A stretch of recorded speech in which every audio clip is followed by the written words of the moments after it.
reason that the companies ended all the insurance or whatever they canceled the insurance policies is because they did an assessment of the situation.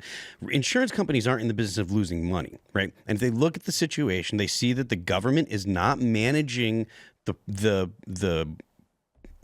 area properly, and there's like a likelihood that there's going to be a fire, and there's a likelihood that it's going to cause massive damage, and a fire like this, ostensibly in that area, could put an entire insurance company out of business, right? Like, you're talking billions and billions of dollars in damage, right? It could totally put an insurance company out of business. So they canceled those policies, not because they're like some evil insurance company like the left thinks, but they looked at the situation and they said, the state is not handling their job. They're not taking care of the forest areas or the brush. And so this is too great of a risk. The same reason they cancel those is the same reason that there are people that get into 5, 6, 7 accidents with a boatload of speeding tickets that can't get car insurance because you're just too much of a risk. You know, that's the long and short of it. They look at the situation and they say, we can't take this risk on because if there were a fire, like what's going on now, it could literally put our entire company out of business because of the paying out of all of these policies. So they canceled the policies because they couldn't handle the risk, which is completely normal when it comes to how insurance works. Serge just sent me a list from Twitter of fires in California, one of the big ones, and this is, we got one 2020, 2018, 2017, 2016, but then before that it was 2009. So it was in 2016 you started seeing them every year for a while. There's probably some big degradation going on. And then 2009, 2008, 2007, back all the way to 03 and so on, 93, 91. So, I mean, maybe there's been a string of fires in the last 7 years, although I guess 21, 22, and 23 we looked pretty clear. So according to Newsweek, they say State Farm, one of the biggest insurers in California, canceled hundreds of homeowners' policies last summer in the Pacific Palisades, the same area ravaged by the wildfire. The move was justified by the company as an attempt to avoid financial failure, as the frequency and severity of wildfires is growing in the Golden State, especially in at-risk zones. But as multiple fires currently are burning through Southern California, causing devastation, many will likely need to rely on their insurers, yada, yada. We get the point. I wonder, do you think it's possible that the mismanagement is intentional so that they can justify their climate change policies? Damn. Oh, would you put it past communists? You'd hope not. To be like, let's do everything we can so that there's wildfires, we can then claim it's climate change and it's Trump's fault. I mean, how could you claim climate change too in California where they literally try everything they can to protect climate change and because they're dumb enough to believe it. I mean, you have a point. The idea of intentionally destroying an area to recoup it is not far off. I don't know. I feel like they're doing that in Ukraine. They're just decimating it to rubble so that BlackRock can rebuild it and own a portion of it or something.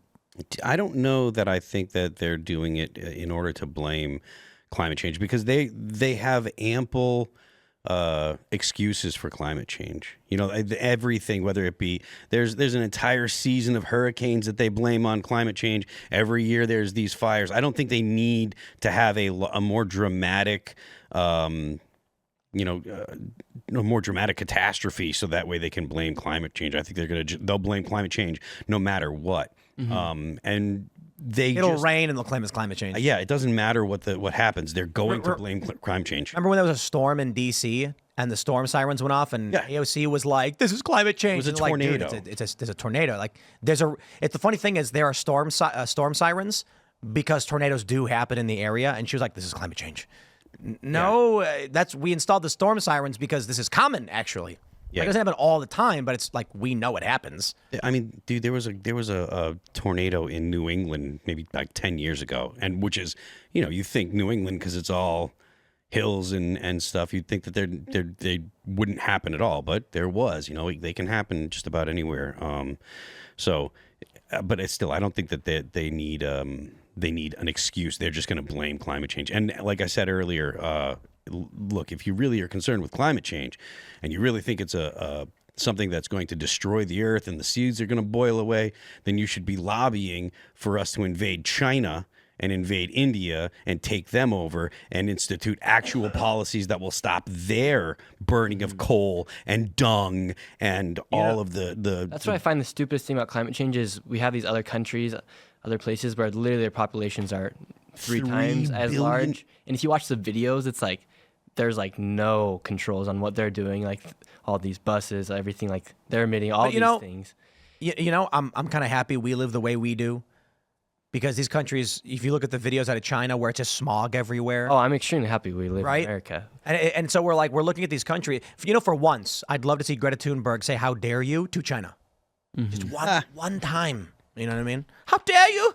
Instead, she goes to Europe and she's like, "You got rid of plastic straws and you're all drinking out of chemical paper. How dare you?" And we're like, China is the one that's dumping everything in the water, dude. Yeah. Come on. Southeast Asia is where all of the plastic that is in the Pacific Ocean, all of it comes from Southeast Asia. It's all coming from China and the islands and stuff like Is that like an actual Yeah.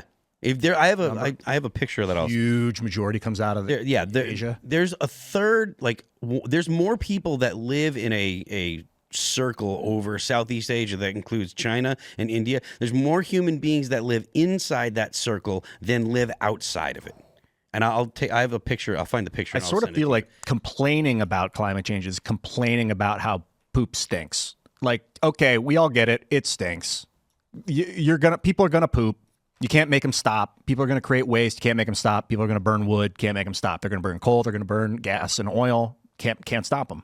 Unless, like Phil said, you want to militarily invade and stand there on the corner with rifles and say you can't do it. No, they're going to do it. we We need to figure out how to reuse the stuff, Here's- waste product, not stop making the stuff or complain about it. Here's what I want Trump to do.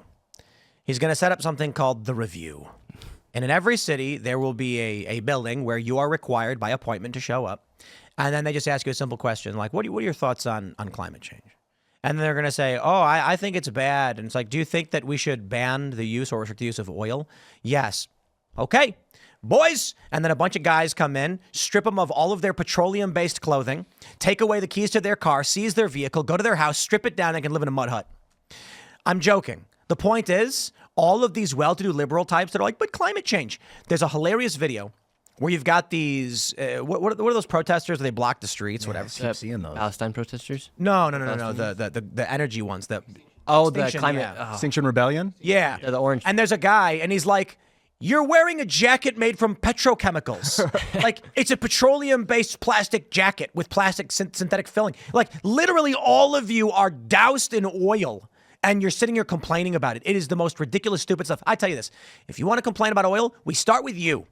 Okay? No more oil? Fine. First thing is, if you want to complain about oil, you're allowed to. That was always allowed. If you actually want to implement policy and make us change, you have to abandon all oil products first. Thanks for checking out this clip from Timcast IRL. Make sure to watch the show live Monday through Friday at 8 p.m. Subscribe to this channel, and we will see you all there.